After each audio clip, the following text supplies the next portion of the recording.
ಕ್ಷಣದ 25 ಸುದ್ದಿಗಳನ್ನು ನೋಡೋಣ. ಅತ್ಯಾಚಾರ ಆರೋಪಿ ಸಂಸದ ಪ್ರಜ್ವಲ್ ರೇವಣ್ಣ 30 ದಿನ ಕಳೆದರೂ ಪತ್ತೆಯಾಗಿಲ್ಲ. ವಿದೇಶದಲ್ಲಿ ತಲೆಮರೆಸಿಕೊಂಡಿರುವ ಪ್ರಜ್ವಲ್ ಸೆರೆಗೆ ಎಸ್ಐಟಿ ಇನ್ನಿಲ್ಲದ ಕಸರತ್ತು ನಡೆಸ್ತಾ ಇದೆ. ವಿದೇಶಾಂಗ ಇಲಾಖೆ ಪಾಸ್ಪೋರ್ಟ್ ರದ್ದತಿ ಪ್ರಕ್ರಿಯೆ ಆರಂಭಿಸಿದ್ದು ಶೋಕಾಸ್ ನೋಟಿಸ್ ಕೊಟ್ಟಿದೆ. ಇದರ ನಡುವೆ ಪ್ರಜ್ವಲ್ ಪ್ರಕರಣದಲ್ಲಿ ರಾಜಕೀಯ ನಾಯಕರಂತೂ ಕೆಸರೆರ ಚಾಟಿಕೊಳ್ತಿದ್ದಾರೆ. ಅಶ್ಲೀಲ ವಿಡಿಯೋ ಪೆನ್ಡ್ರೈವ್ ಹಂಚಿಕೆ ಆರೋಪ ಪ್ರಕರಣ ದೊಡ್ಡ ಸಂಚಲನ ಸೃಷ್ಟಿಸಿದೆ. ಬಂಧನ ಭೀತಿಯಿಂದ ಪಾರಾಗೋದಕ್ಕೆ ಆರೋಪಿಗಳು ಹೈಕೋರ್ಟ್ ಮೊರೆ ಹೋಗಿದ್ದಾರೆ.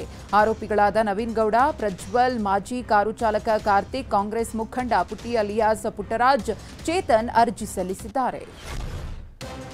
ಗದಗ ಜಿಲ್ಲೆಯ ಮುಂಡರಗಿ, ಗದಗ ತಾಲೂಕಿನ ಹನಿ ನೀರಾವರಿ ಪೈಪ್ ಅಳವಡಿಕೆ ಮಾಡಲಾಗುತ್ತಿದೆ. ಜಮೀನಿಗೆ ಸಿಂಗಟಾಲೂರು ಏತ ನೀರಾವರಿ ಪ್ರದೇಶದಿಂದ ಪೈಪ್ ಹಾಕಲಾಗುತ್ತಿದೆ.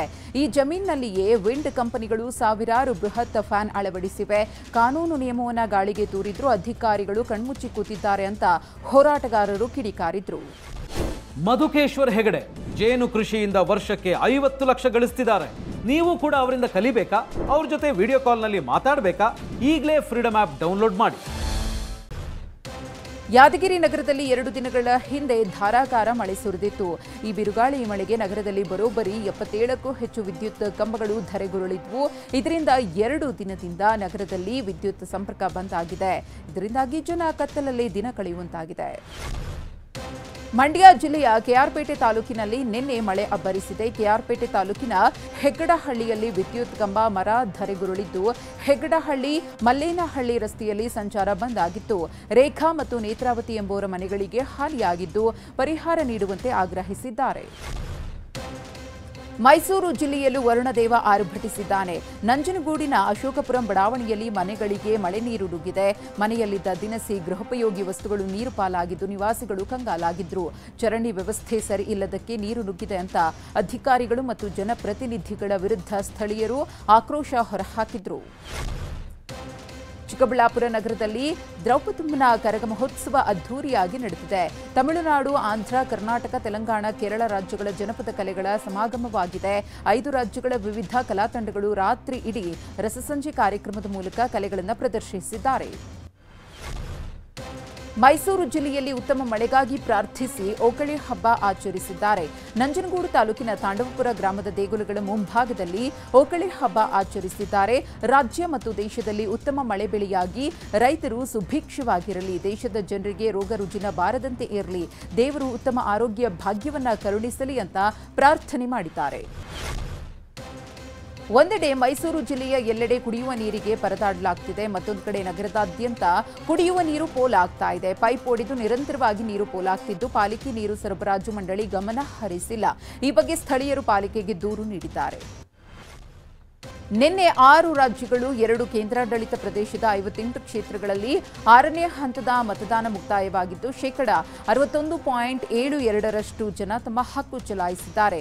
ಪಶ್ಚಿಮ ಬಂಗಾಳದಲ್ಲಿ 8 ಕ್ಷೇತ್ರಗಳಲ್ಲಿ 80.06% ಮತದಾನವಾಗಿದೆ. ಒಡಿಶಾದ 6 ಕ್ಷೇತ್ರಗಳಲ್ಲಿ 70.99% ಜನ ತಮ್ಮ ಹಕ್ಕು ಚಲಾಯಿಸಿದ್ದಾರೆ. ಇನ್ನು ಜಾರ್ಖಂಡ್ನ 4 ಕ್ಷೇತ್ರಗಳಲ್ಲಿ 63.76% ಮತದಾನವಾಗಿದೆ. ಇಂಡಿಯಾ ಮೈತ್ರಿಕೂಟ ಮುಸ್ಲಿಂ ಮತ ಬ್ಯಾಂಕ್ ಆಗಿ ಗುಲಾಮಗಿರಿ ಮತ್ತು ಮುಜ್ರಾ ಬೇಕಾದರೂ ಮಾಡುತ್ತೆ ಎಂದು ಪ್ರಧಾನಿ ಮೋದಿ ಕಿಡಿಕಾರಿದ್ದಾರೆ. ಬಿಹಾರದ ಪಾಟಲಿಪುತ್ರ ಲೋಕಸಭಾ ಕ್ಷೇತ್ರದಲ್ಲಿ ನಡೆದ ರ್ಯಾಲಿಯಲ್ಲಿ ಮಾತನಾಡಿದ ಅವರು ಅಲ್ಪಸಂಖ್ಯಾತ ಸಂಸ್ಥೆಗಳಲ್ಲಿ ಎಸ್ಸಿ, ಎಸ್ಟಿ ಮತ್ತು ಒಬಿಸಿಗಳು ಮೀಸಲಾತಿಯಿಂದ ವಂಚಿತರಾಗಲು ಆರ್ಜೆಡಿ ಮತ್ತು ಕಾಂಗ್ರೆಸ್ ಕಾರಣ ಅಂತ ಆರೋಪಿಸಿದ್ದಾರೆ. 17ನೇ ಆವೃತ್ತಿಯ ಐಪಿಎಲ್ ಫೈನಲ್ ಪಂದ್ಯಕ್ಕೆ ಕ್ಷಣಗಣನೆ ಶುರುವಾಗಿದೆ.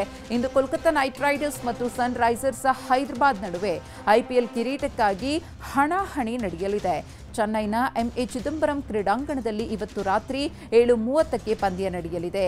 ಕೆಕೆಆರ್ ತಂಡ 3ನೇ ಬಾರಿ ಪ್ರಶಸ್ತಿ ಗೆಲ್ಲುವತ್ತ ಚಿತ್ತ ಹರಿಸಿದೆ. ಸನ್ ರೈಸರ್ಸ್ ಹೈದರಾಬಾದ್ ತಂಡ 2ನೇ ಬಾರಿ ಪ್ರಶಸ್ತಿ ಗೆಲ್ಲುವ ವಿಶ್ವಾಸದಲ್ಲಿದೆ.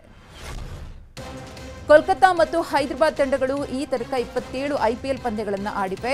ಈ ಪೈಕಿ ಕೆಕೆಆರ್ 18 ಪಂದ್ಯಗಳಲ್ಲಿ ಜಯಶಾಲಿಯಾಗಿದ್ದು ಸನ್ ರೈಸರ್ಸ್ 9 ಬಾರಿ ಜಯ ದಾಖಲಿಸಿದೆ.